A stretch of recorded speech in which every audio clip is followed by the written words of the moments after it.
San Francisco spent years letting dealers and junkies do whatever they want while they defund the police. And that turned the city into a murder magnet. A tech mogul was just stabbed to death on the street. Now the mayor's crying for help, begging the feds, come rescue me. Well, why don't they start here? The drug dealers opened up a farmer's market. Dealers set up tents and tables, but they're not selling kale and rhubarb. They're slinging meth and fentanyl. And it's all out in the open. They're not even trying to hide it. Dealers bark out prices like it's the Chicago Commodities Exchange. A scrum of dirty junkies grows, and they do this every day. And the city doesn't even blink an eye. This could be the easiest drug bust in history, but the city's too busy debating reparations and canceling Abraham Lincoln Elementary. Drug tourism is exploding. Fiends pouring into the Tenderloin from all over the country. It attracts lost addicts looking to pop pills and shoot up. Watch. You seem like you loaded right now. Yeah. What you want? Some shrooms and I smoke some weed. Some shrooms and some weed? Yeah. The shrooms? You're too young to be getting high. Even though I'm autistic and schizophrenic, they said I'm not crazy enough to be in a mental hospital. What other kind of drugs you use? Ecstasy, coke, and weed. Brother, you have a lot to learn, and this ain't the right way to learn it, and this street life ain't to be learned. J.J. Smith recorded these videos. So, J.J., when you talk to these people, what do they tell you? They tell me they just want to get high. And they know that's where to go to get it? Some don't. They know San Francisco is easier, is more access to get it. Is there any sort of, I don't know, sadness?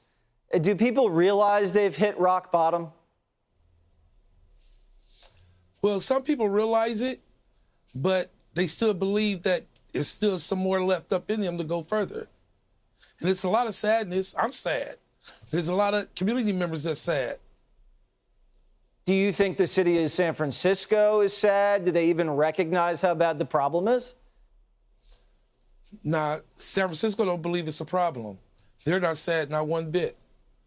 San Francisco doesn't believe they have a drug problem.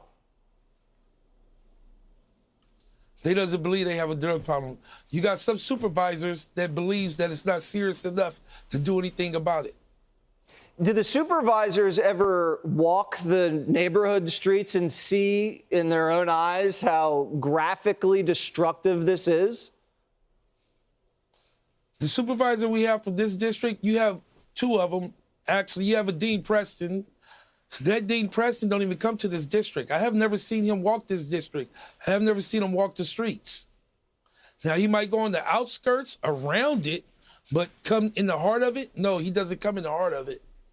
All right, so the politicians don't even go there. What about Nancy Pelosi? She's the congresswoman there. She represents the city. She's repped it for how long? Do you ever hear from her? Do you ever see her saying anything about this issue? Who's Nancy Pelosi? That's what anybody go say if you ask them, who is Nancy Pelosi? My God, it's bad. When you're out and talking to these people, what do you tell them? Is there any sort of way you lift them up and tell them that they got to get out of this place because they're going to die on the street? I try to speak to each and every person and build a relationship with them and try to see if I can keep assisting them to get some type of treatment, some type of rehab. So you got to understand that each person out there, they all sit in circles and they all get high. They're all enabling each other.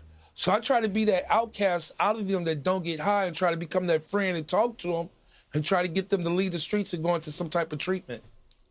Are there city workers that do what you do? Or, I mean, you're not a city worker. You're doing this freelance. Do you ever see San Francisco city officials out on the streets helping people up? Yes, they have a good team out here that's called the Hot Team. And then it's another one called the Failed Institute. They come out and help them get into shelters. And that's a good program there. But any other program, I don't know.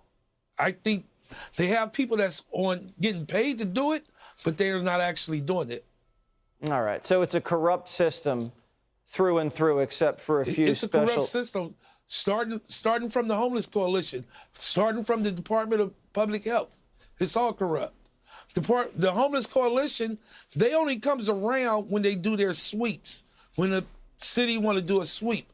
Other than that, I can sit right there and ask plenty of individuals in front of the Homeless Coalition, have you ever heard of the coalition? They say no. They say no. Have they ever spoke to you? They say no. No one's heard of Nancy Pelosi or the Homeless Coalition in San Francisco. I think that pretty much sums it up. Well, JJ, we're glad you're doing that kind of outreach. You're brave. You got a big heart. Please keep it up and tell everybody out there Primetime says hi. Hi, everyone. I'm Brian Kilmeade. I want you to do me a favor. I want you to click to subscribe to the Fox News YouTube page. This is the only way that I know for sure that you're not going to miss any great commentary, any great news bites, any great interviews coming your way on Fox. You can get it all here on YouTube. So subscribe right now.